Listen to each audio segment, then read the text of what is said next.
Hello and welcome to the Extreme Z Podcast, the only Dokkan podcast making your favorite talk show format relevant again. I'm your host, Epic Mewtwo. And I'm your co-host, Kevon. And I almost ran out of breath on the intro. Did you hear me struggling on the But anyway, welcome back to another episode of the Extreme Z Podcast, everybody. How y'all doing tonight? I know you can't give me a response, but just talk it to your screen. Yeah, leave it in the comments if you wish. But today we have a very special episode, a very, one of my favorites, I think, actually, that we have recorded so far. We can, as you can see, what do you mean? We are having on. Bro, I'm sorry, I'm too excited right now. The boy Goresh has come through to the Extreme Z podcast for an interview. Of course, those of you guys who are familiar, yes, the boy himself. Those of you who are familiar with the podcast style know that that'll be the second half of the podcast. We always do our news first. So stick around for that. Everybody on Twitter was already wilding out about it. I sent out a tweet and everybody was like, Goresh? So that's gonna be quite exciting for that to happen. But yeah. So before we get into our Frieza fellow, we have some news to go over. Let's get right into the news. There's not much. Keem, please don't copyright us. Oh boy. Ooh. Imagine. Yeah, I know, right? But anyway, let's get into it here. Thankfully, it is a little bit of mini news, considering our interviews are always a little bit longer, and those episodes are already a little bit longer, or always a little bit longer, rather. So we're going to start off with JP as per usual. We had Battlefield go live with the GT Bullies. Yeah. And of course, the LR Oob dropped with that. A very solid unit. Very cool. We had another Elder Kai banner. Yay. More of the that campaign where we got the 4 stones that got updated. Yeah. I believe that's done by now. But Yeah, pretty sure. more exciting than that was the Baby and GT I almost called them Triad, the Shadow Triad from Pokemon Black and White coming through. But no, that banner went live. I didn't expect it. I know, right? Me neither. But that banner went live. The very first dual LR featured banner, not including Dokkan Fests, of course. So this was pretty cool. Honestly, pretty incredible. Unfortunately, the rest of the banner was kind of...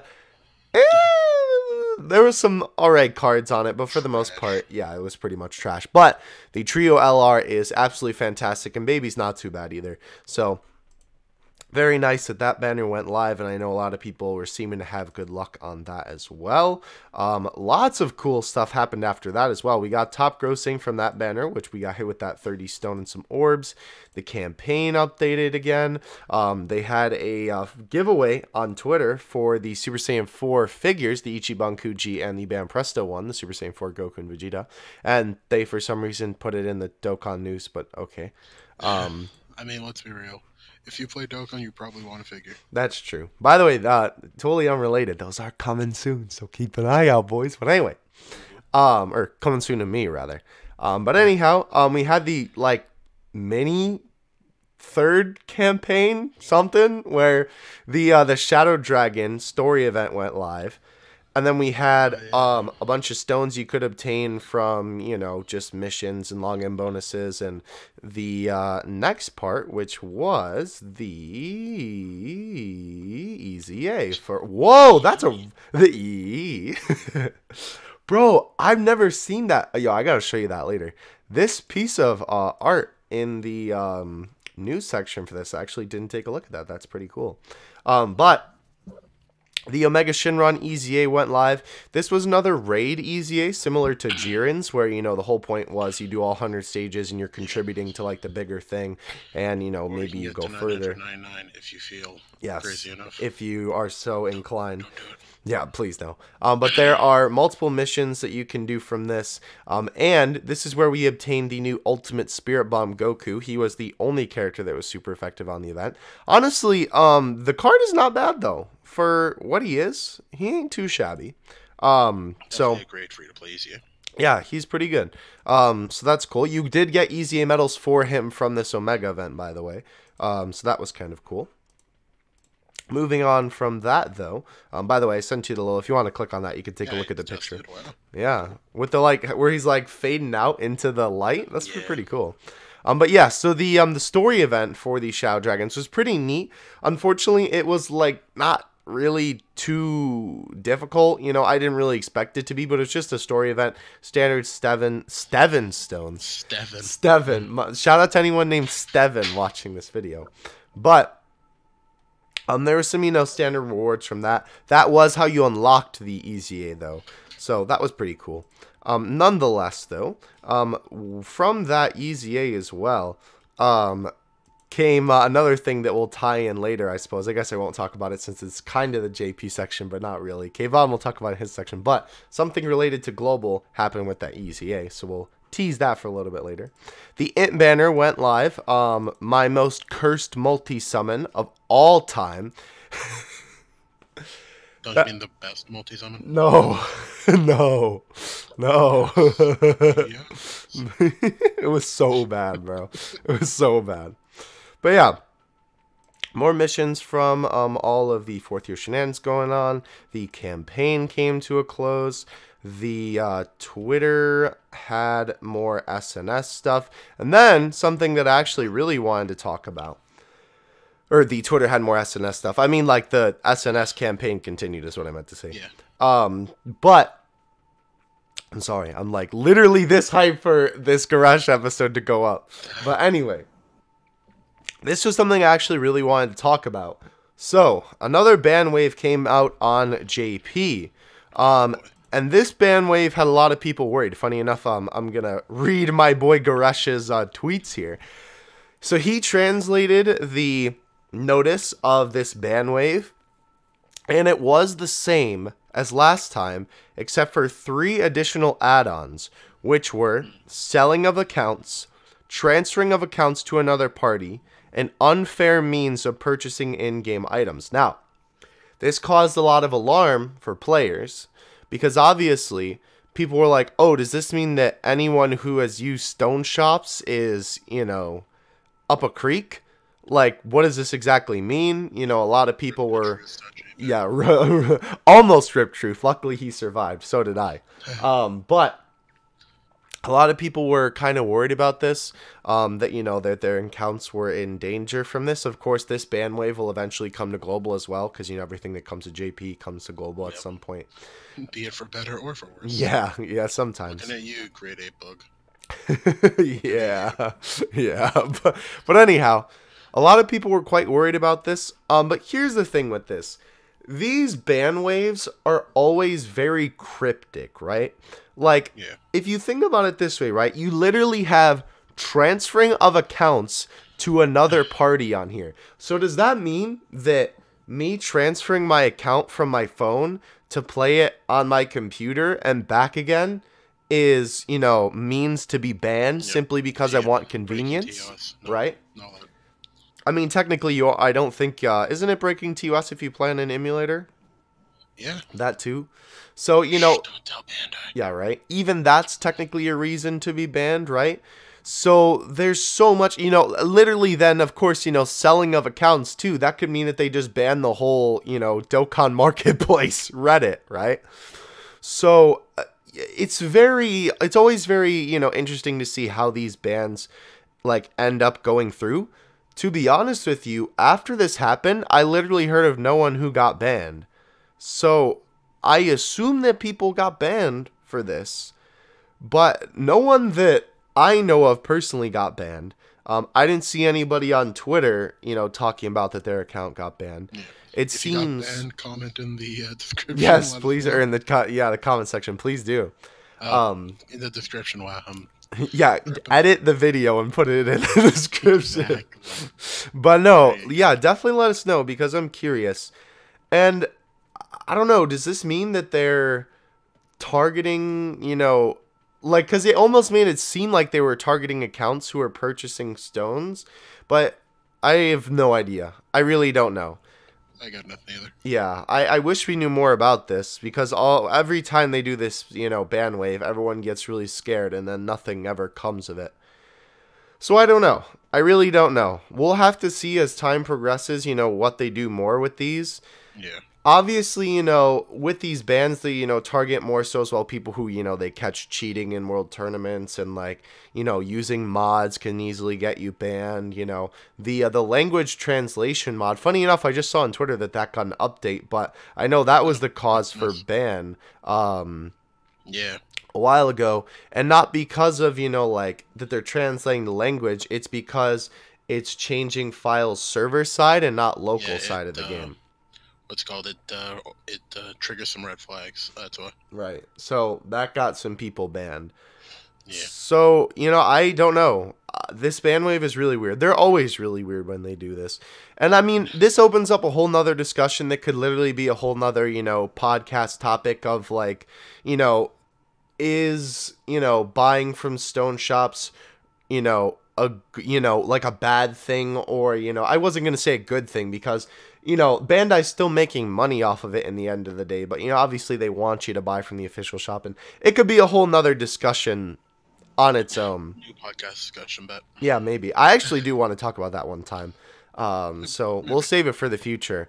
But at the end of the day, Bandai's still making money from it, so I don't really know if they're going to ban people who have used stone shops. And, people who use stone shops still buy in-game. I mean, I know I do. Truth does, right? So... I mean, Truth went 15,000 stones in-game stone shop. Yeah, so... Yeah. I don't know how much money that equates to, but... that's a hot lot of dollar, my boy. But anyhow, besides that, the only other thing that got announced more so recently, which I'm not sure if we covered, was that the Goku that goes to Goku and Krillin that's going to be an LR has been confirmed. I think we did talk about this, but I believe there was some like official thing about it. That it's now going to Dokkan Awaken into a Goku and a Raleigh LR, and that is from the the Curse of the Fruit Punch Rubies event. Yep. So that's very interesting that it's going to be a Goku to Goku and Krillin to Goku and a Raleigh. I do think it's kind of neat. Definitely never thought that was going to happen. Well, but... you mean a Kid Goku to Kid Goku and Raleigh. right, because technically Krillin wasn't there. But anyhow, though, very interesting on that as well. The only other thing that we have besides that is that we do know that something is coming for Saiyan Day. We're not sure what it is. Saiyan Day is... Remind me what the date is on that? I think the 18th. Yeah, so still a little ways away. Actually, a whole nother podcast will come out before that stuff actually comes out, or at least that actual day happens. But I think we'll probably know about it before then. Some people are predicting some wild stuff, bro. I've heard rumors of like, I know you were telling me like MUI and Jiren. Some other people were saying. I don't know. There was a lot of like wild rumors of like new LRs and banners and stuff like that. So I don't know. I hope it's not that because I'm sick of new banners, to be frank with you. Like, they really milked us this anniversary, which I'm not mad, right now because all the cards were good. And, it seems like everybody pretty much pulled out pretty decently from the anniversary. But I will be mad if they put another banner out right away. Like, obviously, they have to have something up there to summon on. LR Mertzamasu and Goku, Trunks, and Vegeta. Like, just to drain people even more. Please, no. I want that, but not right now, right? I think a lot of people are sick of summoning right now. Like, I've had I feel like people who say that... I feel like people are sick of LRs right now. We got how many in the anniversary alone? 4, 5... 6. 6. Wait, did we get 6? Wait, Baby, the Trio LR, the 4s, Oob... and Pan, yeah. Wow. Yeah. That's a lot of LR. So, yeah. Hope they don't do that. But we shall see what comes of Saiyan Day. Last year, wasn't it just like the Family Kamehameha easier? Yeah, sure. So, I kind of hope they just do something like that again. Please, Bandy, give us a break. You need to know that we need a break. But anyway, moving on. We're now going to global news because JP is done. This will be done in 5 minutes. Well, that's okay because the podcast episode is long. True. Right, so the Great Pontus event is back. Can I say that without getting demonetized? Is Pontus a bad word in some country? I don't know. What does that even mean? That the meaning of that I know I can't say on stream Oh, okay. Well, or on podcast, whatever. type it to me then as you're talking. All right, so we have that, and we also have. Hold on. I can't multitask. Oh, you're talking about the just say the Monaka event. Yeah, it is Monaco then. Yeah. That's what I meant. Tripping. We have Bojack's event is also back. I forgot And that's oh what boy, it's more. actually called. Oh boy, more issues. This issue was where everybody except the Vegeta from the Broly story event couldn't be used on Prime battles, and it's still not fixed yet, but it'll be fixed in the future. .jpg. Wait, really? Yep. I thought they would have fixed that by now. I don't know. Hey, look, help Japan get rewards. Yeah, let's talk about this. This is what I was hinting at earlier. Consume stamina to send energy to Japan. That sentence just sounds so weird. So, you've come to us, JP. Yeah, this was quite a cause for stir in the community. A lot of people, a lot of people were like, "Oh, we have to help Japan after all they did." I don't know. You know how sometimes the toxic side of the community is. You, the viewer, I'm talking to you, but I know, right? you know, I thought it was still kind of cool. I mean, in the end, funny enough, it like. Realistically, I don't think had any real impact on JP. Did it? No, not really. We just got free stuff for it. Yeah, like I don't think there was really any like. Did JP even get anything for that? I think we got like. Some little thing, but it wasn't like anything significant, really. I'm not sure. I don't remember honestly. Weird. I'll look it up while you're continuing on. So essentially, what it was every 50 stamina equaled 1 energy, and we needed a total of 50 million or so. That's a lot of energy. Yeah. That was the main gist of that. We got 17 stones, so cool stuff. Oh, hey, look, more issues. Regarding adjustment to a certain stage's name. In the Broly event, there used to be Planet Bompa, now it's Vampa. Wait, I don't know why. They messed it up? Yeah. How? People complain about it a lot. I don't know why. Okay. Soka. Anyhow, hey, look, Curse of the Fruit Punch Rubies. We literally can't even say that. Like, we're not saying that because we want to. We literally can't. Me. Thanks, Susan. Yeah, thank you, Susan. So, LR Kid Goku is arriving on Global. He'll become LR probably next year. Who knows? Nope. Oh, and this was cool. A thank you for your passionate support. 50 stones from Akatsuki to the player base. Very nice. 50 stones and a bunch of orbs. It's top grossing, but they don't want to tell you that. It essentially was top grossing, but hey, Global got more than JP on top grossing for this. Yes, they did. So don't complain about it. Exactly. I'm looking at you, r/DBZ Dokkan Battle. Dang, call out. Call out, bro. Right before the discounts ended, too. So very nice. Gogeta's ECA went live along with Fizz Kid Boo's rerun for BHL Kid Boo ECA. Along with the story event went live and the movie bosses category summon. Oh boy, Extreme Z challenge back. Yay. Emergency maintenance happened for whatever reason. Maintenance. Why though? Why not though is the real question. A server error apparently. Okay.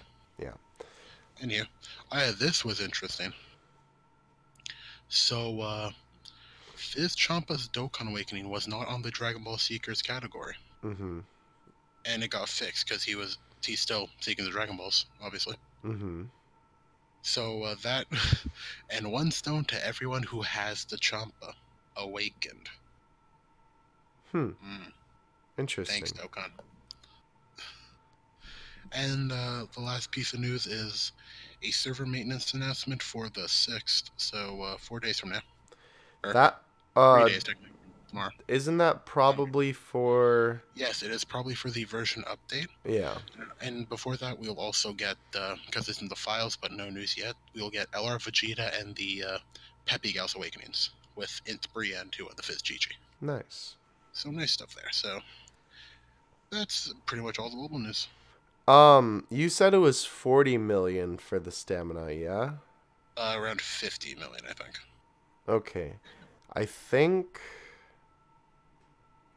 Okay, well, either way, I think I found the rewards, but I'm not positive that's what it is, so I'm not going to say it because I don't want to give Okay. misinformation.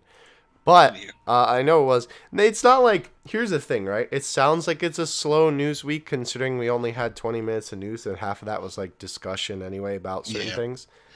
But like, both versions are kind of still popping right now with all the events, even Oh though, yeah. we're kind of like on the. Things are on the Right. We're on the like DL, but things are yeah. like there's still stuff to do, which is nice. Yeah. So everything is awesome.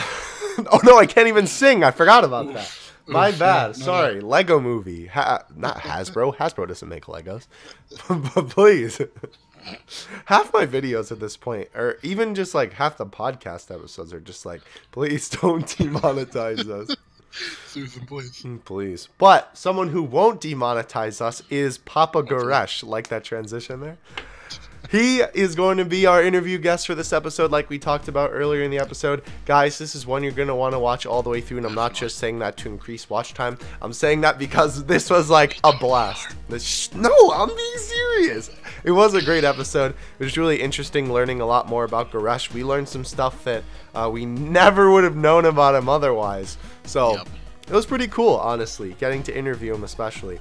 He's a pretty cool guy. That'll happen after an ad. Yes, an ad that you should, Okay, Vaughn? You better watch. Alright, we'll be right back. And welcome back. We hope you enjoyed that ad via Susan. You better have enjoyed that ad. I mean, they could have just watched it and not enjoyed it. They didn't have to enjoy the ad. Fair enough. As long as it gets the rent paid. Oof. But anyhow, we are here today with another interview. I know you guys were a big fan of the Masked Ningen interview from last time. So we have another one on the podcast, and we have a pretty big name in the Dokkan community this time for another interview. We have the boy Goresh here with us today. Say hello. Hey everyone, how's it going? It's good to be here. First time doing something like this, so hopefully it doesn't turn out too poorly. It'll be fine. It'll be fine. Don't even worry about it. We got this. That's not the... All right. So as you guys, of you who are familiar with the our little interview format, we're going to start off with some of the general Dokkan stuff first. So here we go. Kayvon, you want to start us off? Alright, so main thing we have to ask everybody who's on here, how did you first find out about Dokkan, or where did you hear it from? Alright, so the first time I technically ever found out about it was during my time in Japan, and I was on the train and I saw somebody playing some kind of Dragon Ball game, and I had no idea what it was, and I wanted to try and get into it, and first of all, I had to find out what it was by looking it up online, so I was looking through a bunch of Dragon Ball games online and eventually stumbled across Dokkan. And this was back in, I think, 2015. Wow, okay. So around when it first came out? This was before the global version actually released. Wow. This was... I remember exactly when I started. I started when the OG Ginyu Force banner was out. Holy cow. And they were only SRs. And I think the only SSR on the banner was the original AGL Goku. That's Everybody's favorite. crazy. So But you... that was my first account ever, and I remember playing it for a few days, and I just got bored of it quickly, and I deleted it. No! Oof. I was like, I didn't know where the fighting was. There was no fighting, so I just deleted it. And then I didn't end up playing again until the first year anniversary on Global. That's when I started my main account that I have now. Interesting. Interesting. So that you literally were like on that new GT trailer that just came out with the guy on the train. Yeah, pretty much. That was I was you. looking for a game to play because everyone in Japan plays games on the phone while they're commuting anywhere, and I'm just sitting there doing nothing basically. So. Interesting. And then you found your way from. Shout out to that guy on the train for bringing us Goresh today. Yeah. Shout out to you. Shout out to the boy. And speaking of, okay, so you did actually kind of answer this one. So you when you started. So then, let me ask you this. Kind of in place this question. Then why did you start global then as opposed to JP? Even though playing it like the first time you played JP. So when I was looking to get back into the game, obviously it was during a very exciting time for global. The first anniversary was out. But at the same time, JP was having the Super Vegito banner, the original Super Vegito, the AGL Super Vegito banner. But I knew that knowing ahead of time what's coming and having essentially 95% perfect information would be like invaluable to sort of plan out how you spend your resources in the game. Fair enough. Yeah. And for me at that point, it just made more sense to play global, especially after seeing like the anniversaries and all of the other extremely exciting banners and stuff that's coming out. And global seems to be getting the longer end of the stick with those. So I mean, there's really no reason for me to ever switch at this point. Okay. Interesting. So you pretty much kind of already answered this question a bit, but maybe you can elaborate more. So you said your main is global, right? Yeah. So like, can you go into a bit more in depth, like why why you prefer global over JP? But yeah, so it's basically 100% has to do with the knowing what's coming. Okay. So I mean, you guys may know that I'm a pretty big whale in Dokkan. And even for me though, I don't rainbow every unit that comes out. Like, I pick and choose what I think is going to be useful moving forward and what I think is cool. Just because that's the main reason I play the game, is just to have fun and use units that I think are cool. So for example, when a unit like Future Gohan comes out, I'm not going to go in with 17,000 stones and try and rainbow him immediately. Yeah. And sort of knowing the order of when banners and different events come out, I think really gives me an advantage in knowing ahead of time. Fair enough. So you're not for example too. Yeah. If you look at the anniversary right now on JP, we have no idea what's coming for the second part of it. And I'm so scared. But for me on global, I'll know exactly what's coming, and I can budget my stones and budget my resources for that accordingly. Okay. So that's like the biggest thing that I take away from when you are trying to decide which is the better version for you. That's the best way I've ever heard anyone like describe that sort of thing. That was really interesting. Okay, so you don't. Well, I mean, I guess you do speak both languages, so you can read both, huh? Yeah. Okay. I actually do have a JP account, but I essentially never used it. Just sitting there. Fair enough. Sounds like my JP from fourth year. True. So, speaking of your whaling tendencies, when did you start spending on the game and why? So when did I start spending? Technically, not too long after I started. So I started on the Super Gogeta banner, which is the first anniversary. I actually ended up pulling him, which is probably the reason why I didn't quit the game. Yeah, fair enough. With stones that I grinded up during the from the story mode. And then I don't remember how long it was after that. I think it was maybe a month after that, or maybe a little bit less. The original Int Ultimate Gohan banner came out, and that so the original Int Ultimate Gohan banner came out, and that essentially brought back the first time physical full power Frieza, and I really needed that unit. Of course you did, yeah, because you're a big Frieza fan. That makes sense. I had no idea at that time, like, oh, this is what makes a unit good, this is what makes a unit not good. I just saw full power Frieza, and he looked cool, so that's when I started spending. I just pulled until I pulled him. Fair enough. A man of culture, I see. How many stones did it take you? I don't know. I didn't really know much about the rates in the game at that time. And I think I went in at first, I was like, okay, yeah, I'll spend $50 and see what happens. I didn't pull him, and then I went back a few more times, and then I eventually ended up getting it. But I don't think my luck was that bad. Okay. Considering what's happened to me in other times. Fair enough. Fair enough. But that sort of propelled me into the direction that I've went in with this game and spending. Fair enough. Okay. The life of a whale, summarized in a few words. Right, so speaking of whales, what would you say is your favorite card in Dokkan at this point? Easily transforming Frieza. I guess that should have been an obvious answer.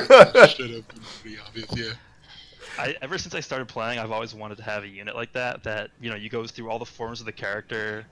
I mean, obviously there's some faults to the card. You never really end up seeing the golden form, etc. Yeah. But I think just the aesthetic of the card, seeing him transform through all the forms and not having to actually put the separate unit of every single form in the game. Right. It captures the essence of the character in a way that no other card does, I think. Okay. But I also do like the Hit card that just came out for Global. Oh, a good choice as well. I'm Yeah. me being the JP boy here. I'm waiting for a hit. I low key hope he doesn't come next because I want to go hard for him. I But feel like he low-key will come next with a blue Kaioken EZA, but we'll see. Yeah, We'll see. I think that's a big possibility. Yeah. yeah. We'll see. But moving away a little bit from Dokkan, would you? So this is a question that we ask everybody, and I think everyone gives us the same answer, but I still Yeah. want to hear it just in case. Would you still play Dokkan if it wasn't a Dragon Ball themed game? Okay, so you're asking me would I play Dokkan if I'm currently playing it or if I'm just getting into it?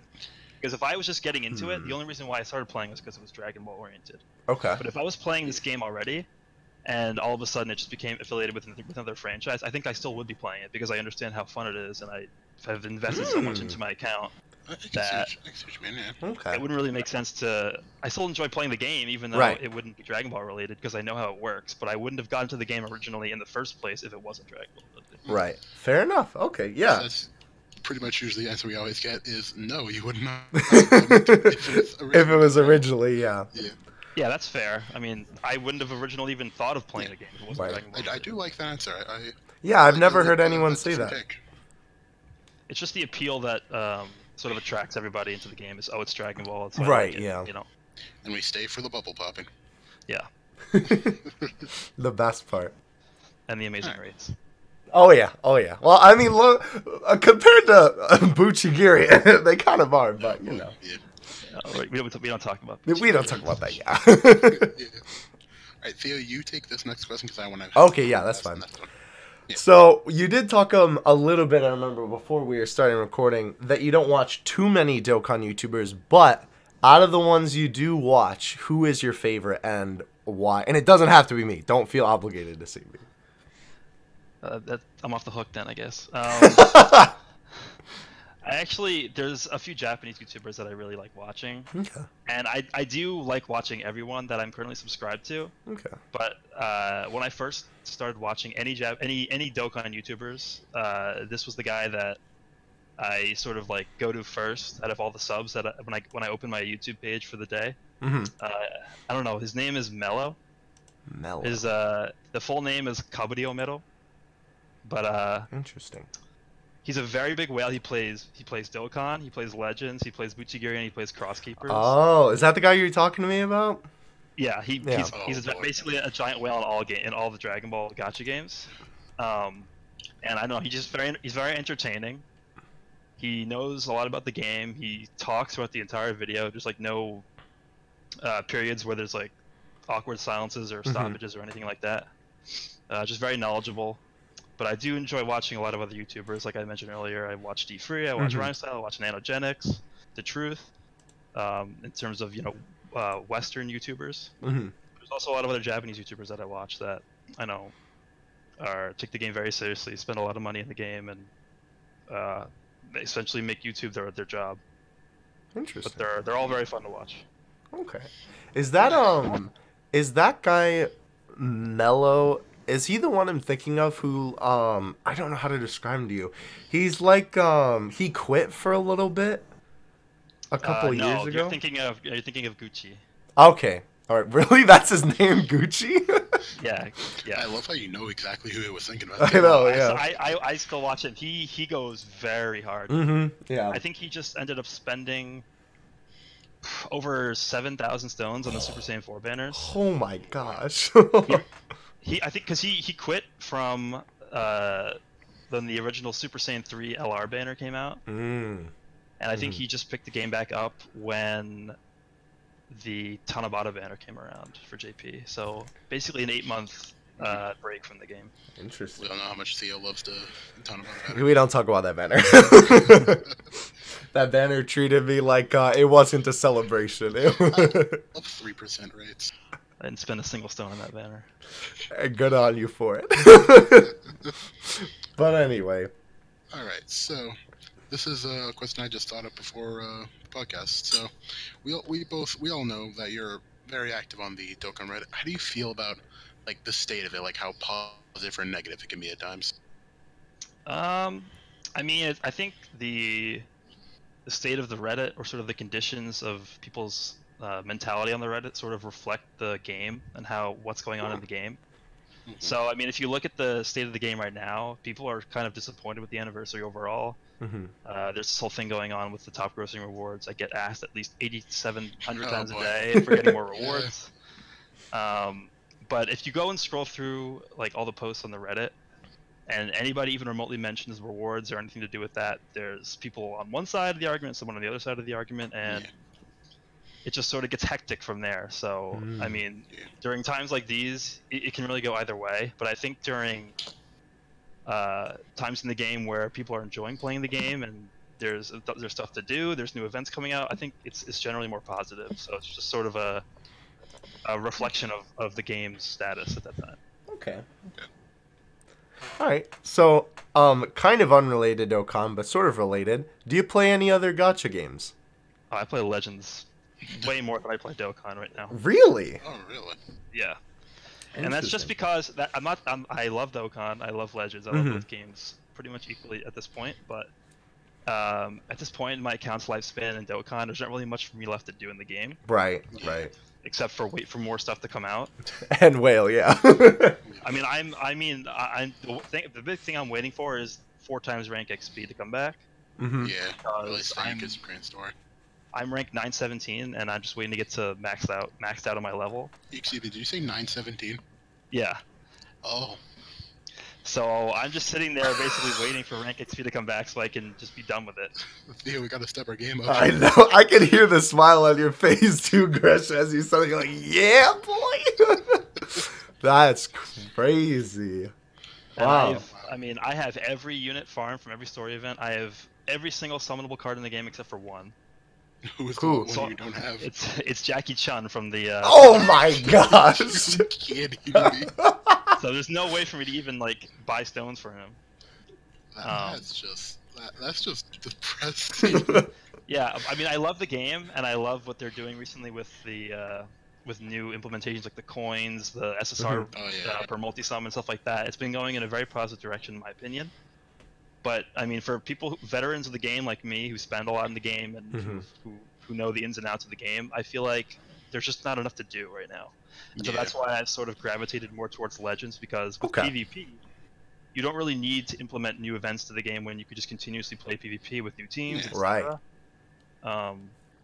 And that's a big difference between the two games that I think highlights the different core audiences that they're targeting. Okay. Yeah. Interesting. Not bad playing one when the other is a little slow in the events and all that. Yeah, exactly. Like when a new event comes out in Dokkan, I'm playing Legends much Yeah. less than I'm playing Dokkan. Right. Must Makes be sense, waiting yeah. for the part 2 of the Broly movie event, huh? Oh yeah. Oh yeah. Do you Yeah, play we're any going on others those. besides Legends? Well, I play Buchiyuri now, but it's not at the level of those other two games Right. yet. And I don't Yeah. plan on ever diving, head first into the game as much as I have with Okay. with Dokkan and Legends. But I'm playing Buchiyuri. Okay. Don't Is do there it, don't anything do it, else? Don't I will. do I it, will. but you're- No. So nothing non-Dragon Ball related? No, nothing. I mean, I played Interesting. Duel Links Okay. a little bit, Oh. but I haven't played it all recently, just because they've been very stingy with everything, and everything's just been going downhill in my opinion. Yeah, with that game. I've noticed that too. But we'll see. We'll see what happens. I like paying $10 for a theme deck. I like them not giving out any gems at all for like 2 months. Yep. Thank you, free to play. Very cool. But that's kind of interesting because I feel like a lot of people, I don't know, I feel like sometimes if you play a couple gacha games, you sort of like branch out a little bit. Like at one point, I think I had like 16 different gacha games on my phone at once. Granted, I couldn't keep up with them all, but they were all there and I logged into them all. But interesting, I think in though. order to play a gacha game, you really have to be a fan of what the game is about. Right, that's true. Yeah. And that's another thing about me is I'm not really a big anime. Really? The only anime I've ever watched are Dragon Ball, Yu-Gi-Oh, and then this other one called Macross Frontier. And those are the only 3 anime I've ever watched fully throughout the from start to finish. Interesting. So Okay. when people mention like, oh, you should try Fate Grand Order, or you should try this or this, I'm like, I would if I knew what it was about, but Mhm. I'm not too well versed in all that stuff right now. Fair Nice. enough. Well, we will get into a little bit of anime related stuff. Interesting that you say that. But Yeah. before we do, we'll go into some more Dragon Ball specific stuff. Okay, Vaughn, take it away. All right. So, how long would you say you've been a fan of Dragon Ball? How long? In years or Whatever. Seconds, whatever works for you. seconds? Oh, I don't know if I can do that math right now. But I'd say about 20 years at this point. Wow. Okay. Yeah, it's been a long time. Interesting. Okay. So this one we know one of the answers to. Obviously, your favorite character is Frieza. But what is your favorite transformation? It doesn't have to be Frieza either. Favorite transformation. So you're talking about favorite transformation itself or favorite transformation sequence? You can answer both if you want to. Both, why not? Oh, okay. So favorite transformation would have to be Kaioken, if you count that. Yeah, that works. Yeah. And then favorite transformation sequence would have to be Second Form Frieza. I remember for the first time when I was a kid watching that transformation, and I was like, "They're dead. Like, there's no way they could ever win." They're dead. That's cool. Wow. Okay, I'm liking these unique answers. You're coming through. I appreciate it. Because the first time I watched through like the Dragon Ball Z series, I remember the first time I got hooked onto the show was when Nail was fighting against Frieza. Okay. Yeah. This is the reason why I have this as my profile picture on Twitter. Really? When he goes, because power levels have been everything up to that point in the series. Yeah. With Goku with like 180,000 power level against Ginyu and whatever. And then Frieza's just sitting there in his first form like, oh yeah, by the way, my power level is 530,000. And then like, right there, you just know everything's going downhill. The very definition of weird flex, but okay. And then when Nail chops him in the neck and he just sits there smiling, that's when I knew that was my favorite character in the series. That's so cool. What an interesting backstory behind a profile picture. That's really cool. Yeah, I like that too. So, kind of related to the anime, but what's your favorite Dragon Ball movie? Favorite movie? Well, I've seen Broly. I liked it. If you say Broly, don't worry. We won't. It's actually not Broly. I think my favorite movie is probably Battle of Gods. Really? Yeah, and the reason I say that is because it's really the first time that Dragon Ball Z gets a proper ending, in the sense that Goku is introduced, not just Goku, but Goku and everyone else in the cast is introduced to like this new grand existence of 12 universes and this new tier of power. Because again, when we saw Goku fight Beerus in Super Saiyan 3, he just got destroyed immediately. So it's like, everyone thought Goku. This is what I thought when I first watched the movie. Oh, we thought Goku would just destroy this guy immediately because like he's so strong. He's defeated Frieza, Cell, Boo, all these guys. How can anybody stand up to him? And then we see Beerus just flick him away like he's nothing. So I think in that sense, it sort of sets everything back into reality and it sends the message that no matter how strong you get, there's always going to be this guy who's stronger than you. And that really stepped up the entire cast into realizing that there's this whole other universe out there that they need to cover in the new series moving forward, and that's when we got introduced to Dragon Ball Super. Cool. I like that. I'm really seeing like a kind of a question I'm going to ask later, but like about how you like to have insightful Dragon Ball conversations. I'm seeing a lot of that through your answers, which I like a lot. I will say I'm surprised you didn't say Resurrection F.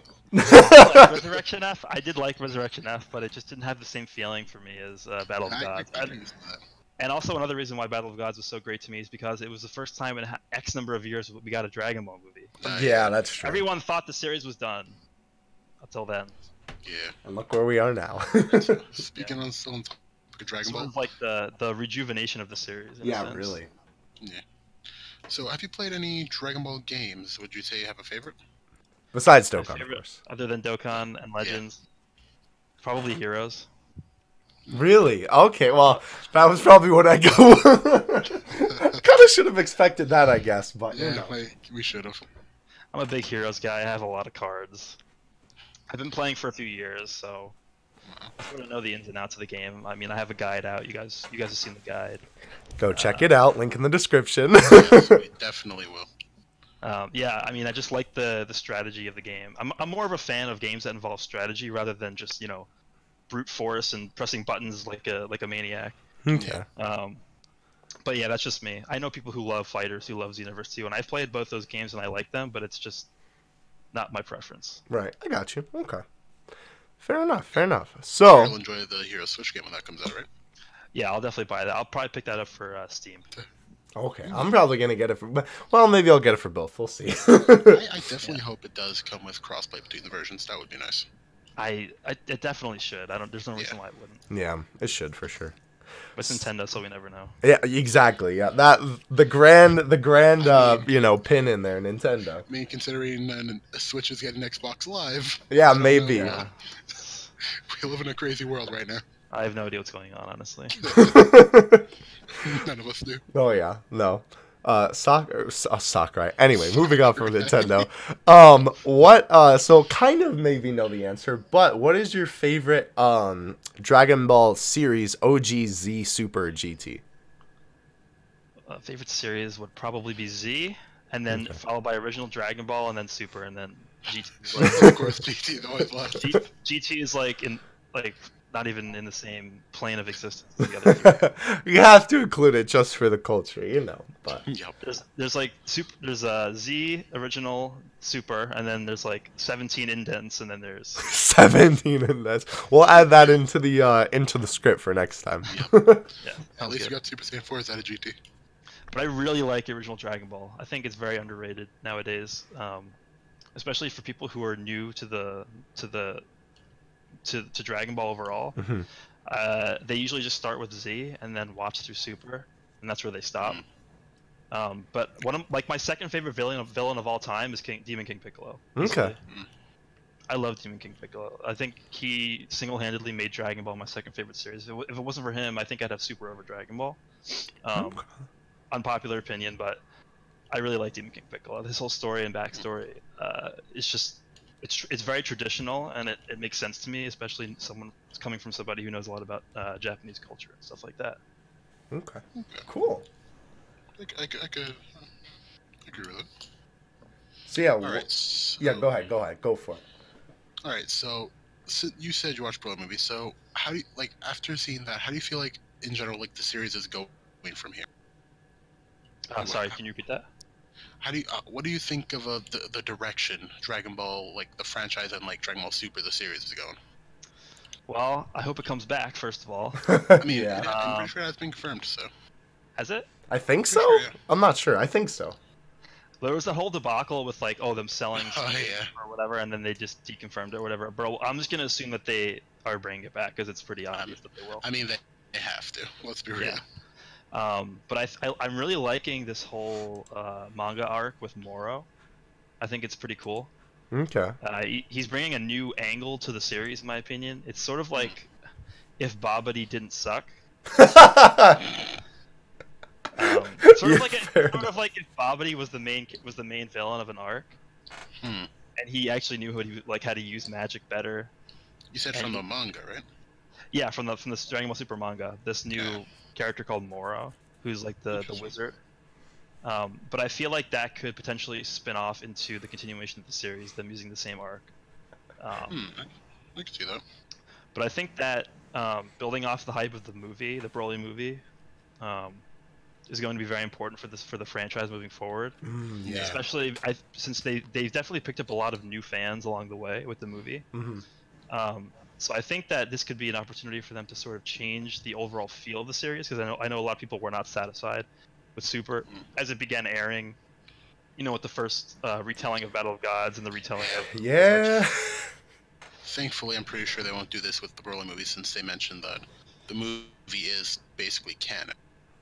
Yeah, we'll see what they do, but I think even if they do end up retelling the movie, it won't turn out nearly as bad as it did with the other Let's two hope that they have enough time to animate everything this time. Yeah, really. Let's not get JPEG Beerus out here. Yeah. I think it'll be, and I don't think we'll have a repeat of that for sure. Please no.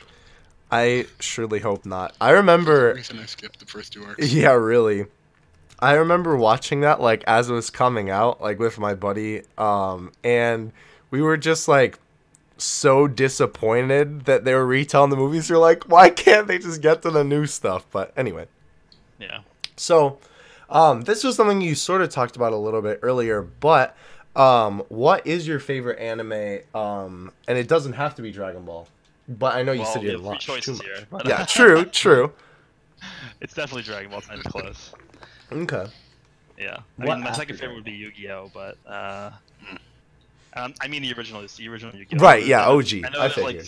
there's like 850 new Yu-Gi-Ohs. Yes. But I actually just finished not just, but about a year ago I watched GX for the first time, which I actually did like. Oh, wow. Okay. With the boy Jade. GX was a good one. I don't know, I just really like Pegasus. Yeah, I don't blame you. He's really Yu-Gi-Oh. cool. He kind of reminds me of Free. For some reason, I'm just really attracted to villains who are sort of like royal-esque, Interesting. and they're very polite, and they sort of give off the feeling that they know exactly what's going to happen, and they have control over everything. That's sort of what Frieza and Pegasus. Yeah, I could see that. That's sort of the vibe that they give off to me, and I just sort of like that in a villain, I guess. Okay. All right. I would recommend if you haven't watched checking out Yu-Gi-Oh 5D since you said you enjoy Yu-Gi-Oh. That's one of my favorites personally. Is that the one after GX? Yeah. I just started that one, but I'm not too far into it yet. Card The only games. reason why the only reason why I started watching GX was because it came out in Duel Links, and I wanted to know what was going on. Oh, okay. Yeah. I mean, now 5D is in Duel Links, so you have a reason to. Yeah, that's why I started watching it. There you go. Interesting. Low key, he might like Kita Yoshikage. Actually, you know what? You might like Death Note a lot. Okay, so I've seen the drama for Death Note, the movie. Oh, the Netflix one? No. Okay, good. The Japanese one. Okay, good. Whew. Okay. I think it's 3 parts, but it was actually very good. I liked Okay, it. good. We good. don't talk about Light Turner in this. Whew. podcast. Yeah, we don't talk about the Netflix one. I saw a preview for that and I just closed it. Yeah, no, I watched the whole thing. I regret those 2 hours will never come back. Yeah, it sort of reminded me of Dragon Ball Evolution. Yeah. I remember when I used to like Dragon Ball Evolutions. Now I feel so embarrassed at the thought. Still waiting for the movie collaboration banner with Dragon Ball Evolution. Yes, please, That would be a good April Fool's. bro. That would be amazing. Yeah. Oh boy. So, on to some more general, about you questions. Sure. Why did you choose Goresh as your name to begin with? Okay. So I used to be a big time WoW player. Okay. Oh boy, this was probably. Oh no. We're in for a ride. No, I think because I basically the reason why I made this name is literally just clicking randomize in the character creation screen. That's what came up. But this has to be 9 years ago at this point. But yeah, I was making a new character and I clicked random because I didn't feel like sifting through a bunch of names that were unavailable at the time. And I ended up with this name and I just stuck with it for a while because that character became my main character and then everyone started calling me by that name. So I don't know, it just stuck with me. Interesting. Such a lame backstory. No, I'm just kidding. It is a lame backstory, but it's true. It's the truth. So. Interesting. The truth DT, perhaps. But but anyway, that's kind of interesting though. I've honestly I guess that makes sense though. I mean, why not, right? Yeah. My only words to that is wow. Yeah. Go to the next question. Alright, anyhow, so why would you say you started doing translations for the community, or translations in general? So in general, I mean, the first time I really started doing translations at all for anything Dragon Ball would be Heroes. And that was, I think, 2 years ago when I started doing that, somewhere around there. And then for Dokkan, so there used to be this translator on the subreddit called Koala-san. I remember him. Yeah. And I never used to do them because he always used to do them, so there would be no reason. Is he alive, by the way? No, he is. Okay, good. Koala-san, you've been Yeah, replaced. bro, And the he just boof. Anyway, go on. The reason why he stopped doing them. Yeah. Okay. Here we go. Yeah. To the best of my knowledge, and I'm not falsifying anything. This is Let's get some gossip going. This is what I know. Spill the tea. Spill the tea. Dokkan started doing the data downloads at a time where he was sleeping. They've kept it at that time for I think I started doing translations when the Super Saiyan 3 Bardock got downloaded into the game. So since then, it's sort of been the timing has been inconvenient for him. Oh, And so the Reddit kind of needed somebody else to step in and help out. So I thought it would be best if I just just did it. And then it sort of just became a hobby, and then I started doing it every time. interesting. The hero we needed. I don't know. I just I wasn't gonna just leave it there. No one would be able to do it. So That's our boy right there. So do you talk to him in the DMs? I've seen how Google Translate. Yes. Yeah. We don't talk about the Google Translate translations for Dokkan cards. Yeah, no. Yeah. Please. With our favorite bread cards in the Monkey King, Yeah. you know. That SR Yes. face off Goku. Y'all remember what he translated? Please no. So wait, so do you talk to Koala then? No, I just seen because he posted recently on the sub. I think something to do with the 4th anniversary, and people were like, "Oh, this reminds me of when Koala-san used to do the translations," and they tagged him, and he was like, "Oh, I'm still here," or something. Huh. Interesting. But yeah, I'm glad he's still there. around. He just doesn't really interact like he used to. Interesting. You dethroned him, bro. No. Well, I'm not trying to dethrone anybody. I'm just there to help out. You know. Yeah, I At the very got you. I least got you. From me and Theo and everybody watching, I'm pretty sure from the whole Reddit too, we appreciate you Yes. taking the time and stepping up to the plate. Yeah, well, I don't know. It's just my goal overall is just to provide people with accurate translations for those who can't understand Japanese. So that's it. Which, let's be real, is most of the people who play this game. Yup. And we appreciate it. I wouldn't have half the videos on my channel that I do if it wasn't for you. But anyhow, regardless though, yeah, so this is a question that I've kind of wondered about because I sort of like started getting into your Twitter shenanigans like semi recently-ish, like kind of in the beginning of the year. And I noticed that you sometimes do, like when Hit came out, for example, you did Japanese translations from English, as obviously since it was, global first this time. So how big do you think your, I guess we'll just call it your translation audience is like English compared to Japanese? Because I know you have both, and I see you like tweet in Japanese sometimes too. So I think when I initially started Twitter, this was a while ago, a year and a half almost, when I had like 10 followers. Right. Yeah. But I think the initial follower base that I built up on Twitter was mainly Japanese. And I would tweet in both languages, but I wouldn't get many people following me because I didn't have enough exposure at the time. Gotcha. But now for sure, I have way more English followers. That's why you see me mostly posting in English. I guess that makes sense. Yeah. But I try, mix in some Japanese just to be fair to the Japanese followers that I have. And specifically in reference to the Hit translations, that was sort of a very unique thing that happened. For sure. So people who play the game, obviously Japanese players who play the game don't speak English and barely have any idea what's going on. With the global version of the game, I'm sure a lot of people don't even know there is a global version of the game.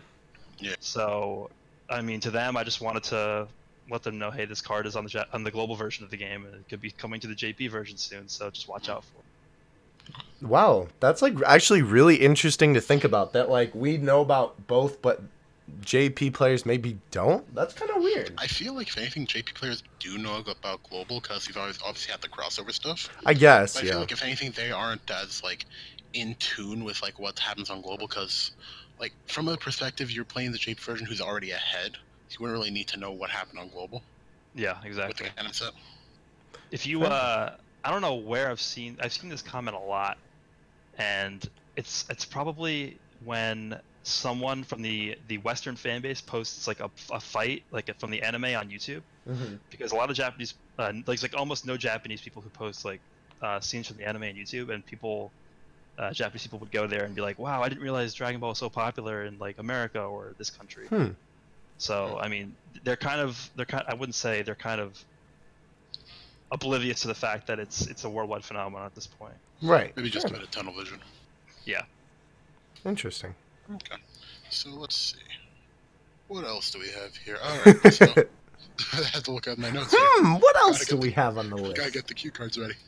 All right. So what would you say is the easiest game for you to translate? The easiest game, easily Dokkan. It's not even close. This is like compared to Heroes, Dokkan is like a walk in the park. Is there a reason for that? Heroes uses a lot of terms that. Okay, so in Japanese, there's a lot of words that don't directly translate into English. Okay. And they use a lot of those words in their translations for, the names of certain abilities. Mm. So, in order to translate those words, you need to use hyphenated words to mean like one word, basically.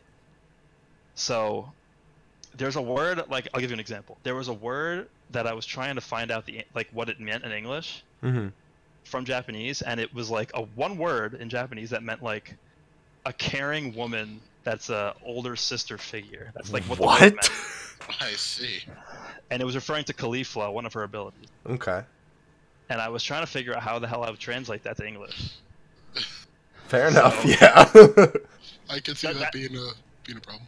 As an example, I have to sort of be creative with my translations in that sense, whereas in Dokkan there's nothing even close to that level of abstractness, I guess. Unless you go by transformation boost. Yeah, this is what Dokkan. I heard you were a little miffed with that one. Just so you guys know, I was looking into why they've been having a lot of poor translations in Dokkan recently, and it's because the international team for Akatsuki is based in Taiwan, and they're only about four people. What? And so when they do translations for all of the games that Akatsuki is managing, I assume they're having some sort of staffing issues or something along those lines, where they can't get people to spend enough time doing X or Y. So you end up with these muffled sort of weird translations for Dokkan, whereas if you look at a game like Dragon Ball Legends, they don't have that issue. Yeah. I think Dragon Ball Legends is much better when it comes to communication and translations overall. That is true. What would you say, a little bit of an off-topic question, what do you say would be some of the bad translation Dokkan has? Well, definitely transformation boost. The obvious, yeah. And if you look through all of the story events and you actually click on the whatever that button is that lets you look at all the dialogue. Wait, that's an option? No. Yeah. On the story event. And but that's a good point, because that's a reason why they probably don't spend any time on that, because no one actually reads that. They go through it once and then they just click it off. But, fair enough, yeah.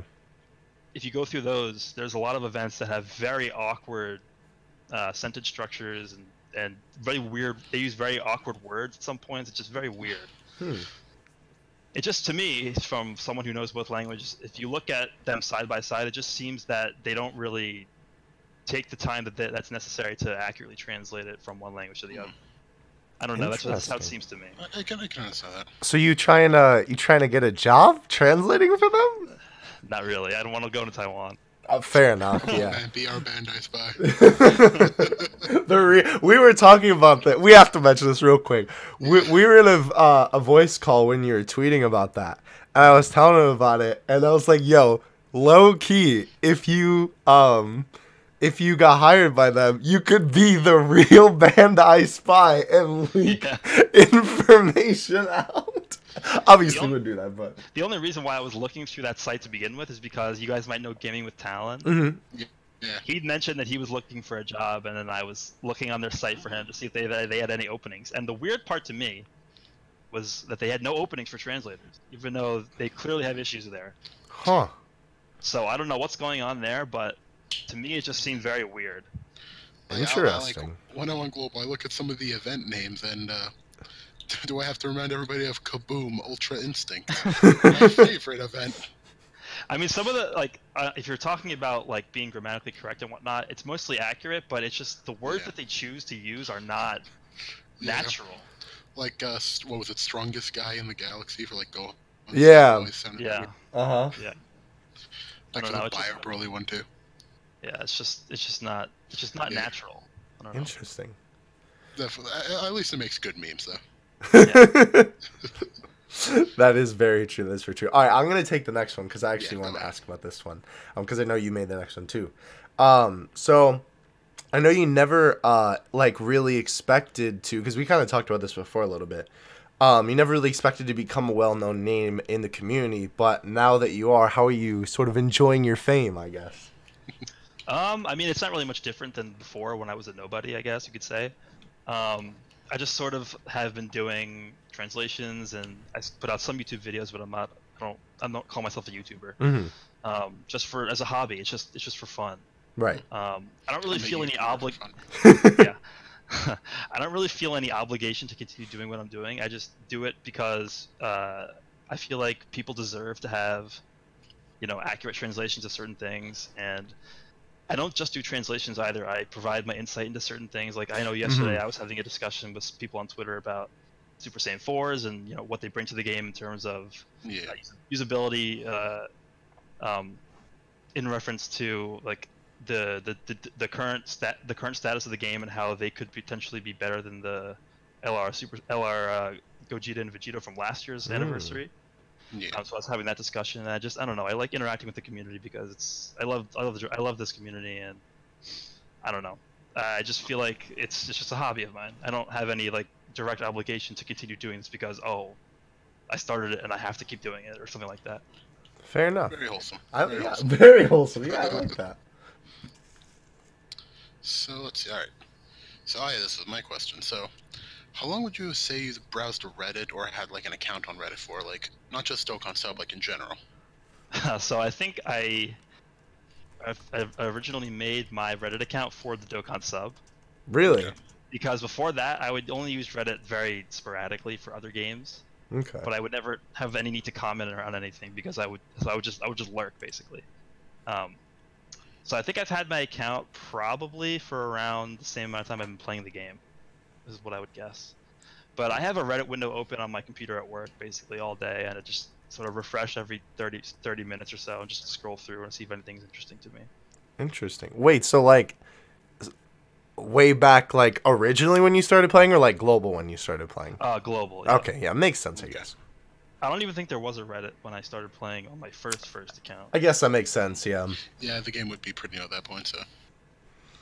Fair enough. I wonder if there's like some English speaking person who discovered JP way back in the day. I don't know. If you're out there, let me know. But it's possible. I guess it is, yeah. So you did kind of say this a little bit, I guess, but do you use any other subs now, I guess, besides the Dokkan sub? I do use the Legend sub. Okay. It's not even remotely as active as the Dokkan sub is. For shame. Just because the game is obviously a lot younger than Dokkan is. Mm-hmm. I actually play Path of Exile a decent bit, so I use the PoE Reddit sometimes. Okay. What else do I use? I used to use the Diablo Reddit, but that game is like long gone. Oof. That's it, really. I wouldn't call myself a Reddit fanatic or anything like that. Just mainly use it for Dokkan and Legends, and that's it. Fair enough. Okay. All right, so segue time. We're gonna go into just some more general questions, I guess. Sure. So, what would you say you do in your free time besides just Dragon Ball Gacha games? Free time? Well, I'm pretty busy with work most of the time, but I like watching movies. Going out to dinner with friends, going out to the bar sometimes. We noticed. we did notice that one, yeah. Under the influence, translations. That was actually my birthday when that happened. So oh, really? Fair enough. That's so funny. Yeah, we were having a good laugh. Especially, I think it happened twice. There was like another time when it happened. We were like, "Oh, Goresh is drunk again," Yeah, no. The first time was because my friend was in town for the first time, and I haven't seen him in a really long time. So we went out to get drink. The second time was my birthday. Gotcha. Fair enough. Was one of the mistranslations like Pan is on Pure Saiyans? Yeah, I don't remember, but that was my birthday. I think that was the second time. Yeah. Yeah. Fair enough. Yeah, that was a good meme though. Yeah. That was a very good meme. So may I ask, what do you do for work? I am a tax consultant. Okay, that's not what I expected at all. Interesting. And I specialize in individuals, but I also do small businesses. But it has a focus on people who do business in the U.S. and Japan, so that's why I travel back and forth. Oh, really? Okay. So that might segue into our next question. Yeah, that's really cool. So wait, may I ask where? Don't like DDoS yourself, obviously, but where are you like generally in the States? I'm in New York right now. New York, okay. That's where I grew up in New York and raised in New York. Lived in the same apartment my whole life, basically. But yeah, right now I'm here, but I'll be in Japan probably in the near future for a little bit, and then I just sort of travel back and forth. Okay. Interesting. So you're going to Japan for work then? That was actually the next question. Why are you going to Japan? Yeah, yeah. So the tax deadline for Japan is actually a month earlier than it is in the U.S. Huh. Mm. So I will be there until I think late March. Oh wow. And I Okay. have to come back. Obviously, for the taxes are due here on April 15th. Gotcha. Right. Right. Yeah. Oh, good old tax So day. yeah, we're basically heading into busy season pretty soon, so I'll be swamped. So, But Why? Wait. So, how did you? Can I? Now I'm really curious about this. So, how did you like? Because I know obviously like the whole tax thing isn't such like a out of the ordinary thing, but how did you get it like specifically relations between like Japan and the U.S. and what does that entail? so I was interested in Japanese since I was a kid. Mm-hmm. Dragon Ball actually had a lot to do with that. Fair enough. Yeah. So I started learning the language when I was in high school with some friends. We just took it as just like some kind of fun thing to do. Mm-hmm. Wasn't anything serious at the time. And then I first traveled to Japan in a program going into my senior year. So the summer going into my senior year of high school. Okay. And that's when I really got exposed to the culture and the language, and it really interested me at the time. And I decided to start learning it seriously. And so basically over the next 3 to 4 years, going into college, going out of college, I was self-teaching myself a lot. Did take some classes in college too, but I don't think they really had as large of an impact as my self-study did. Okay. And so I knew at that point that I wanted to do something involving the language. And I was an accounting major in college, so I knew I wanted to have some way to blend those two things together, and ended up getting the job that I wanted, and everything worked out very well for me. Wow. That's such a unique job. That's really cool. Yeah. So like, how does that? So is it like people who live in both places, or you just like both? So it's different cases depending on the client, but there are people who operate businesses that have different headquarters in Japan, but then also have a store in the U.S. somewhere, Okay. or vice versa, or people who. A lot of the times there are people who are either one of the individuals is Japanese, one of the individuals is American, and they're married, and they're trying to figure out like certain ways to sort of structure their income in a way that would reduce their taxable income to the lowest possible point. So it's just sort of individual planning tactics that we use, and it can get complicated in certain senses, in the way that everyone needs to be completely bilingual. I actually translated my first official business document a few weeks ago. Oh, congratulations! I don't translate in my job at all. Really? I usually only work in one language or the other. I never actually physically translate something, and that was the first time I've ever done that, so it was very hard. I never want to do it again. Sub prepared you well. Yeah, it was like a 30-page long. Holy cow! Goodness. It was a 30-page long transfer pricing agreement. I don't want to go through that again. Yeah, you don't have to. Stick to Dokkan translations for the time being. Then. Dokkan's a little bit easier. But Just a little bit. If you need taxes done, Goresh is your man. Yes, Goresh is your guy. But yeah, that was that wasn't fun. But yeah, mainly when I do work, it's either the client is using one language or the other. I don't need to switch back and forth. Okay. So you have like some clients that are like just English speaking, and some are just Japan, like not related to the other places too, or? So it depends. Usually, where they're based out of. Yeah. So Okay. if there's a Japanese person who has a business in Japan, but is also operating to some extent in the U.S. Right. Okay. I get it. Then I'm going to use Japanese. But if it's the other way around, then I have to use English, and vice versa. Fair enough. All right, so That's really, yeah, that was really interesting, actually. I hope some of our people who are just like, "Where's the Dragon Ball?" weren't too disinterested, but that was like, I was like zoned in, bro. That was cool. Thank you. All right, so back to the Dragon Ball. You already touched about this a little bit before, but would you say, is there any other reasons why you say Frieza is your favorite character in all of Dragon Ball? Definitely has to do with what I talked about earlier with his fight against Nail. That's one of my favorite scenes in all of Dragon Ball. Because it just shows, like, I don't know, in Japanese, they call it Zetsubokan, which is like a feeling of despair. Mm-hmm. So it's like a lot of people talk about the metal cooler movie having that really strong sense of despair, where there's like a million metal coolers coming like over the ledge. That's what I felt like when I watched the Frieza scene for the first time when I was little. And it was just like, this guy is like the epitome of what it is to be a villain. Because he basically controls the army. He is all powerful. I don't know. He just came off as very villain-esque to me. Interesting. So you like it? I mean, I know you like a good villain. What are then some other like villains you like in other media besides, I guess, anime, since you don't watch too much? Well, I definitely like Pegasus as my favorite villain from Yu-Gi-Oh. Right. Yeah. I actually do watch a lot of dramas, way more than I watch anime. Like J-dramas? Yeah, like J-dramas. And there are some good villains from some of those dramas that I really liked. One in particular, I really recommend watching this, by the way, if you guys haven't seen this yet. It's called Liar Game. Liar Game. Okay. I think it's actually on Crunchyroll. You can watch it on there. Oh, there you go. But yeah, the villains in that show are really cool. There's like a different villain every episode almost. Huh. But yeah, that's a cool anime. I mean, cool drama. Cool. Same thing, drama, anime, It's based off a manga too, so. Well, there you go. most of the actors are like dressed up to look like manga characters. So. Oh boy, that's actually, you know what? That's our next show came on. We found it. That sounds like a trip.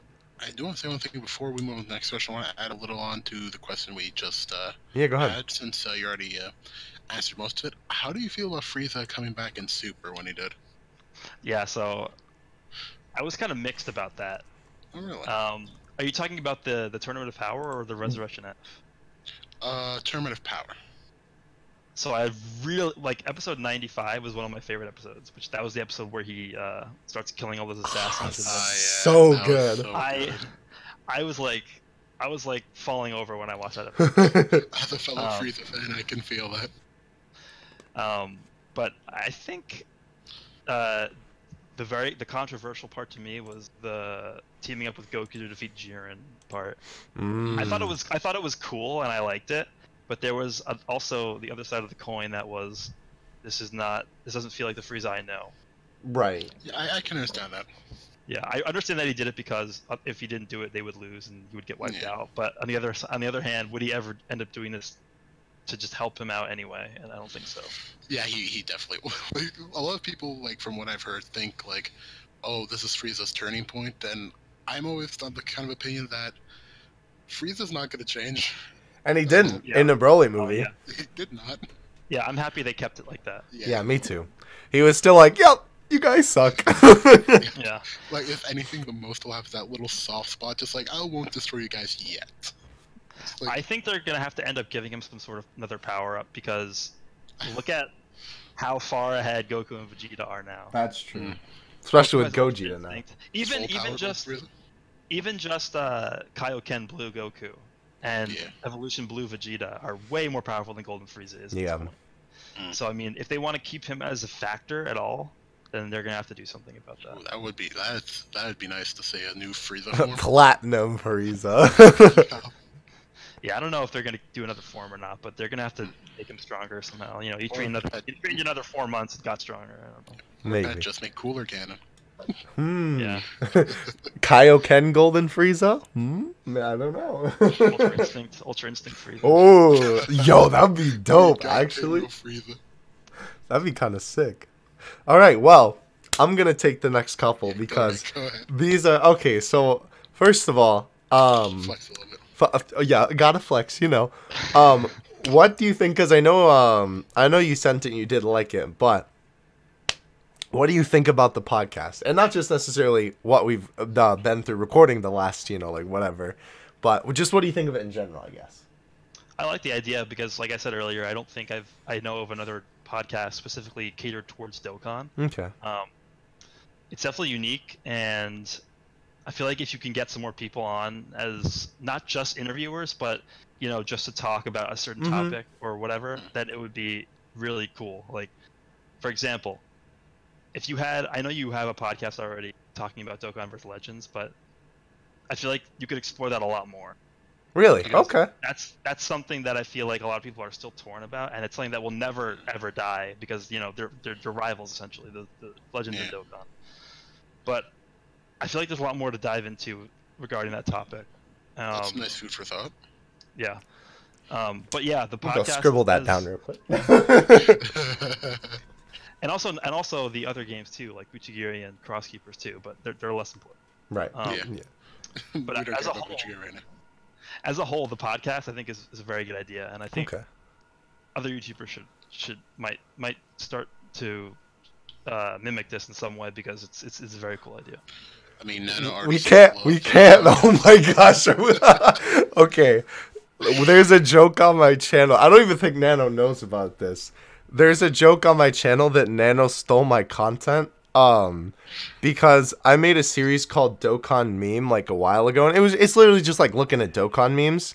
And then like a month or so, I don't remember how long it was, but like then Nano uploaded a video doing the same thing. I was like, did Nano? Yeah, right? Did Nano? Yeah. Though that would be the coolest thing to have a collab, but we were just like joking that he stole my content. Obviously, nothing against Nano. You have to scold him for that, of course. Yeah, exactly. Give him a smack on the head.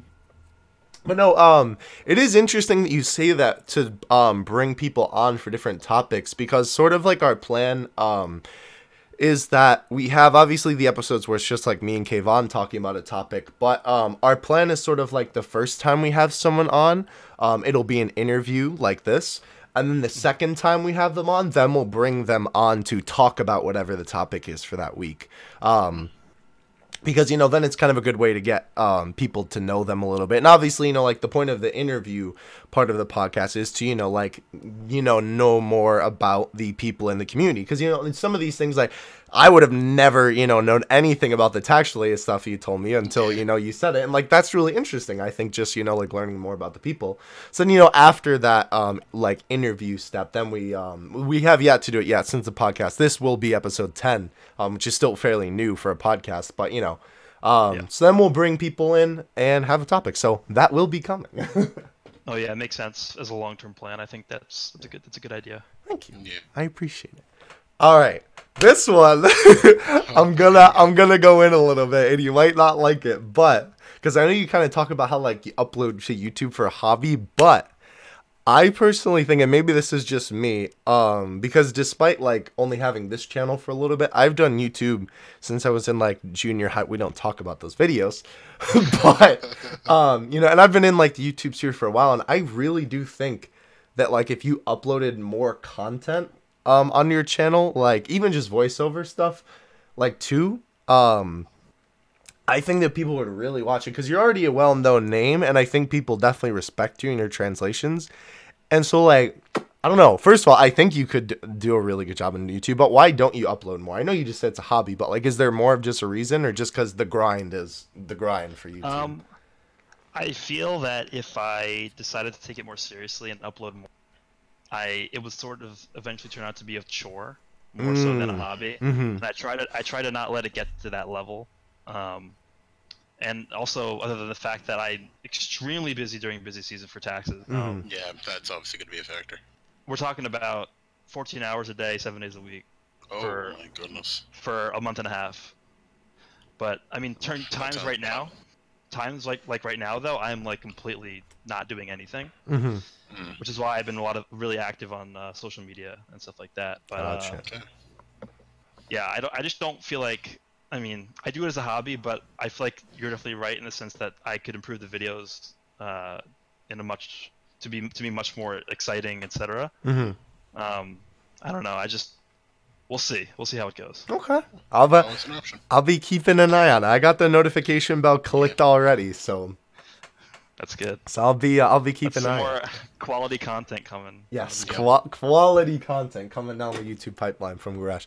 By the way, this will be at the end of the video again, but links to that and all of Goresh's stuff will be in the description. Definitely. But so this one is actually one of the main reasons why we wanted to have you on. Was this question specifically, or at least for me.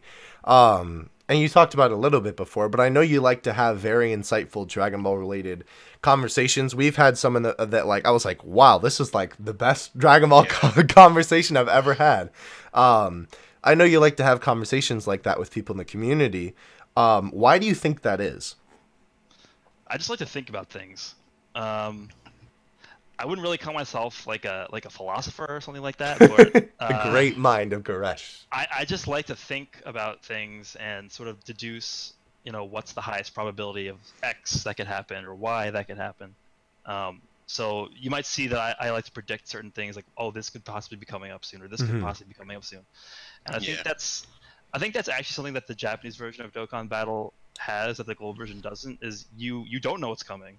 So it's able to surprise you in ways that you never thought possible. Like, did we ever think that Super Saiyan 4 Gogeta and Omega Shenron were coming? No. No. That was like the coolest thing ever at the time, and no one ever could have predicted that. But so that's why I don't know. I just like to think of what is the most likely outcome for this, or what is most likely to come based on past information that we already know. And I don't know. It's just sort of who I am, and I just like to think about certain things in that light. Take what the most logical next thing to happen would be. Interesting. I don't know. That was kind of philosophical to me. I feel enlightened now. Yep. So this confirms we're getting a new banner next 2 days on JP. Yeah, save your stones. Save your stones, people. The LR Super Saiyan 4s were a trap. Yeah. Definitely not. No matter what comes next, they were not trapped. They could release Super Saiyan 8 Zeno, and it wouldn't be a trap. Super Saiyan 8. Wow, now that's a transformation right there. No, these Super Saiyan 4 LRs are like off the charts bonkers. Yeah, they are really good. Now, if an LR Gogeta and LR Omega banner that comes with both of them like on each banner, like the LRs are on those banners too, like a repeat of like what was it, 200 million downloads? Yeah, with 1% rate. Yup. Yeah, sure. Totally. I don't know. Because I tweeted about that. We were like, wait a minute, are they a trap banner? I mean, yeah, you're right, but like anyway. Yeah, I mean, we know a part 2 is coming, but we have no idea what's coming with it. Either way, but even besides the LRs, like the rest of the banner is godlike. Yes. Yeah. Oh, it's so These good. These are the best banners in history, besides the. Yeah. I mean, Mm-hmm. you could argue that the New Year's LR guaranteed banner was better, but that's just the first 2 rotations, and then it's back to being like a. That's exactly what we said. Yeah. Yeah, for the first 2 rotation, I would say it was a better banner, but these are just like I know I'm getting my UI Goku 4th year. That's for sure. That meme is gonna be gone. Yeah, and especially with the introduction of the coins too, I feel like there's a lot of value here. How do you feel about those, by the way? Because I don't. I've seen you talk about it a little bit, but like, how do you feel, especially about like how high priced some of the cards are, and like what they're doing with the blue coins now, with like the AGL supports are on that banner. I feel like the coins rather. Sorry. So I've seen 2 different arguments for the coins. The first one is, oh, they're baiting people into using their stones and buying more stones, just a marketing tactic. So these are obviously bad for the game. That's one side of that's one point of view. The other point of view is these have no downside and they're good for the game because they don't affect your ability to spend stones at all, and you're eventually just going to be able to accumulate enough to purchase the unit that you want essentially for free as an added bonus for summoning. And I tend to lean more towards the second argument. And that's because I feel that a rational person can most of the time decide what's the best time to use their stones. Mm-hmm. Yeah. So this would ultimately end up being a net gain for that person. And that's the average player, in my opinion. So for someone like a whale, for someone who spends a lot of money on the game and eventually tries to rainbow every unit they can, these coins are great. Yeah. Right? Yeah, I think so. On the other end of the spectrum, you have the person who saves up 2,000 stones throughout the course of the year, praying that the anniversary units are like godly. Mm-hmm. But even for that person, you could argue that these coins are good because spending 2,000 stones, you also have enough to buy a Dokkan Fest LR with those coins. Yeah, that's just true. from essentially doing nothing more than you would have done otherwise. So I think the coins are good for the game, but I wouldn't say they're a game changer like people are making them out to be. So. You feel Interesting. the prices or the prices of the coins rather are, I don't want to say justified, but like, uh, help me out here, Theo. Like, do you think that they're equal to the unit, I guess? Or, like, because we thought about it in the last one, like, that, because, so, like, they're kind of almost saying, but sort of not, because there's contradictions, like, that the LR Dokkan Fest are worth 2,500 stones, while, the Super Saiyan 4s, the regular 120 ones, are worth however many 200s worth. I don't remember that math. Yeah, which is 1,000 stones for a 120 lead. Right. Yeah, I mean, certainly not worth that much in terms of stones, but you have to remember these coins are not stones. True. I think you can't equate one coin to being 5 stones. It doesn't work that way. Oh yeah, that I agree with. That's how much you get. That's how much you get awarded for using 5 stones, but it's not that they're worth 5 stones. Fair enough. Because you're getting other units while you're summoning. It's not like you're summoning and getting nothing, and you're only getting coins to spend. True. On Yeah, the shop. that's a fair point. That is true. So I will. Go ahead. My bad. So I just think that it's ultimately a summon bonus. It's like getting Elder Kais from the banner. Like you're not summoning for the Kais, you're summoning for the units on the banner. Fair enough. That is true. I will say, personally, I find it a little sus that the type leads are more expensive than the 120 leads. Yeah, The type supports are more expensive than the 120s that they're supposed to go with, but... The only thing that's suspect to me with the coins is the amount of time that the units are available to be purchased from the shop. Mm-hmm. I can understand that. But the reason I think they do that is because they want the units to keep the exclusivity that they have. Because imagine if you could just go in anytime you want and purchase a Dokkan Fest exclusive. They're called Dokkan. Yeah, they're called Dokkan Fest exclusives for a reason. Right. So they should remain exclusive in that sense. Fair enough. I do think it's fair that the units that you can get depend on the Dokkan Fest banner that's out. I find that fine. Yeah, but I've seen a lot of people saying, "Oh, like the type banner units are only there for 3 days. It's impossible to get the coins for that." I mean, they'll come back. Yeah, I get that, but I mean... Yeah, I do get that. I don't know. I mean, at the very least, don't expire, because if they did, that would be... Yeah, the coins, yeah. Yeah. That wouldn't make any sense if they expired. Yeah. Yeah. Well, I mean, a lot of stuff Akatsuki does make sense, let's be real, but... Yeah, but that would be like a gigantic error. Yeah. Yeah. That'd be a big goof. Thankfully, it's not. Anyhow. All right, totally unrelated to everything, but we talked about this on Twitter, so I want to know. I know you have every SH figure arts in terms of Dragon Ball to date. What's your favorite? You don't have everyone. Okay. I am missing a few, namely the original Broly one. Yeah, that guy's expensive, so I don't blame you for that. I'm missing most of the SDCC exclusive figures too. Well, I don't know. Those are like, it's not like the main line, I guess. Kinda, but I know what you mean. I actually hold on a second, let me get my phone, because I have a list of figures that I still need to buy on there. You sound like me, hello? Do you, what's your favorite, though, out of all the ones that you own? My favorite would probably be Nappa. Really? Yeah, I think it's the most well-made figure by far. He looks exactly like Nappa. Like it's like crazy how great they captured the character in that figure, I think. Okay. Wow. Interesting. Also, of course, like Frieza, but I mean... Yeah, we expect that at this point, don't worry. Yeah, because, I know for sure here's that what I'm missing. You ready? Yeah, go ahead. Yeah, go for it. Oh, boy. Original Super Saiyan 3 Goku. Uh-huh. Krillin. The original normal Goku. Android 17, which I need to buy. Broly. The whatever the PC means, like the premium color cell. Oh, yeah. Original Trunks, Xenoverse Trunks, and then the original Super Saiyan Vegeta. But that's it. Wow. That's still a lot.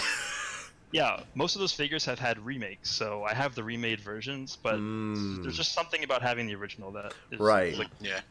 It fulfills your collector's desire, I guess. Yeah, there you go.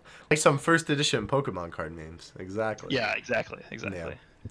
I feel you there. So yeah, because I was gonna say Cell, like the SH figure art Cell, in my opinion, doesn't look like Cell. You don't think so? The face is different? I think the face is off. I don't know. It's like the same problem I have with the figurized one. The face just, like, the body looks great. The face just, it looks like I don't know, Cell got punched in his perfect jawline a bit too many times. I don't know. Yeah, I picked that guy up. He was pretty expensive, but I was able to get him. You gotta do the collection, man. I feel you. I feel You you. gotta do it too. Yeah. Alright, so this question was one I thought of. So correct me if I'm wrong, but remember back when the Reddit was looking for new mods, right? Yep. I remember, if I remember right, I remember you commenting or something saying that you didn't have any interest of becoming a mod. Yeah, no, that was I asked you because remember I said someone should ask Goresh, and then you were like, "Yeah, I don't want to." Mm-hmm. Do you remember that Yeah, comment why? or no? People ask me that a lot, but Why is yeah, that? I still have zero interest in becoming a. Why? You would be amazing. I do not want to do any. I don't want to have any obligations to like perform mod duty. It just doesn't seem appealing to me at all. I actually they just gave me a flare on the Reddit so that Yeah, my I name was like noticed that. highlighted in purple. That's dope. And like that's all I need. Like what else do you need from being a mod? Yeah. I That's it. guess that's Just true. gotta Yeah. notice the sign of the Goresh. Yeah. I mean, I don't like. What do you get from being a mod? Like I don't even know. I don't use Reddit that. I mean, I think you get access to the exclusive mod chat rooms wherever those may be. Yeah. Zahal in common, I'm watching you. I think a lot of the mods are actually on Twitter. Yeah, they are. No, yeah, I follow a couple. They're pretty chill. Yeah, The couple. We all yeah. talk to each other, but it's like I'm not a mod, so it doesn't matter. Like we can still talk to each other. Yeah, right. I don't know. Maybe it's just like, like removing bad comments and like bad threads. Like how we have like 5 of the same news posts half the time. Yeah. I don't know. Stuff like I just that. feel like there isn't really a need for me to be a mod other than having the status symbol of being a mod. And I now don't really you have care it. for that. You don't care for Yeah. the symbol or just the mod? I don't care for either. I don't care for having the symbol, and I also don't care about being a mod. Interesting. As long as I, the biggest thing for me would be having that flare, and I have it already. So. Okay, there you go. Fair enough. Fair enough. Shout out to I don't know who did it, but shout out to whichever one of you Reddit even mods know that who gave did him that. Yeah, I'll at Zahal and I'll ask him. I'll slide in there and be like, "Yo, who hit the man up?" I logged in one day and I said, I think there's something wrong with my account. My name's purple. And I had no idea what it was because I don't use Reddit though. I think it was comment. I think it was comment who explained. That's so funny. Dang, that's I don't know. I like little memes like that. That's funny. Why my name purple? Yeah, I didn't know. I was just like, this is weird. I'm not a mod, right? You without your permission, you're like, "Yup, you're a mod now." Yo, Zahal, don't do it to him, please. That's how Reddit works. Yeah, there you go. But our final question, End this off. and sort of not a question for you, but a question for us. At the end of every interview, we like to give our guest a chance to ask a question to us. It can be anything. Doesn't have to be Dokkan related. It can be for both of us or each of us individually. So, do you have a question for us? Sure, for both of you. Okay. What do you want to see added to Dokkan?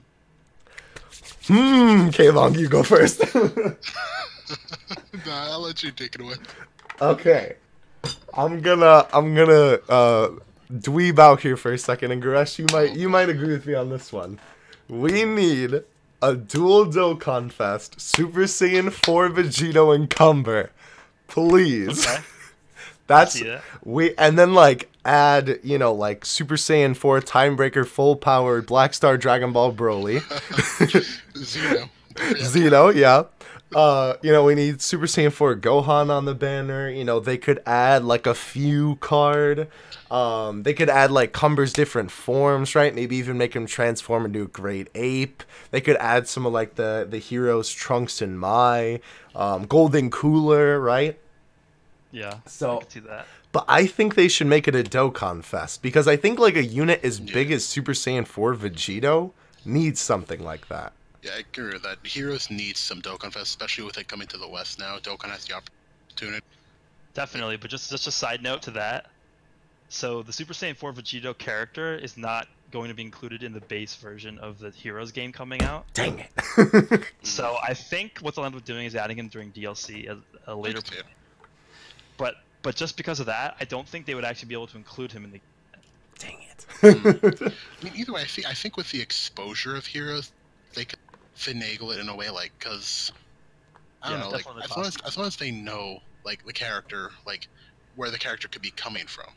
Definitely Right. possible. I'm not really too well versed in the whole licensing thing, Mhm. but that's just my thoughts about it. I can got agree you. with that. Well, 'cause Yeah, that's like- I would agree with you there. That's You like need the whole Heroes thing Dokkan. with Super Saiyan 3 Broly. It's like, well, he's technically from Heroes, but he's a Dokkan Fest, but like not Well, technically he's labeled. from Raging Blast. Well, yeah, I guess. I don't know.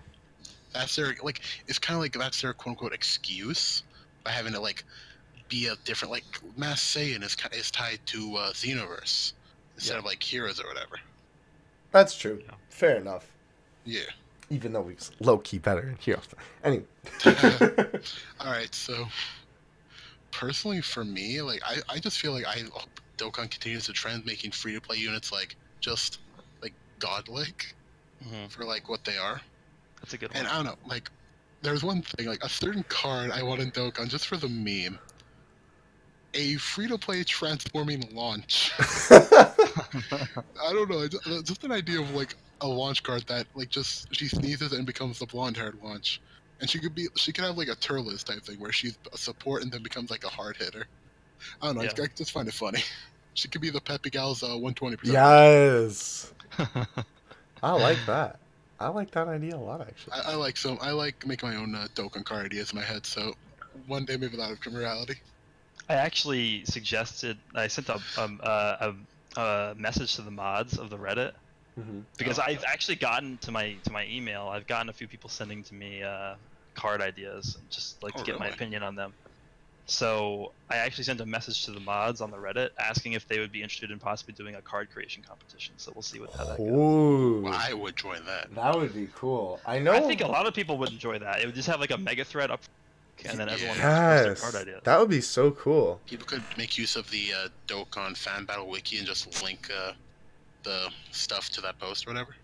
Yeah, sure. I mean, That'd be cool. Like or any just ideas put it in people post have for that? Yeah, for sure. That'd be cool. I know, who was it? One of the Reddit mods had their own, like, competition. It was sort of different from, like, the card idea itself, but, like, they were like, all right, use these assets for sell and make a whole new card. And then I think they did say design a card around it. So I know, that. I don't know who was it. I don't remember who it was. I don't remember either. I think it was just No idea. Yeah. Either way, though, I like that idea. If you're watching Reddit mods, we hit up the boy Goresh from ideas, but don't make him a mod. Don't even think about it.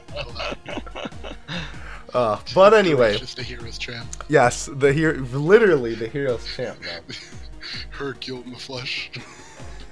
Nah, I don't know if we should put him to that low standard, but you know. Fair enough. Fair enough.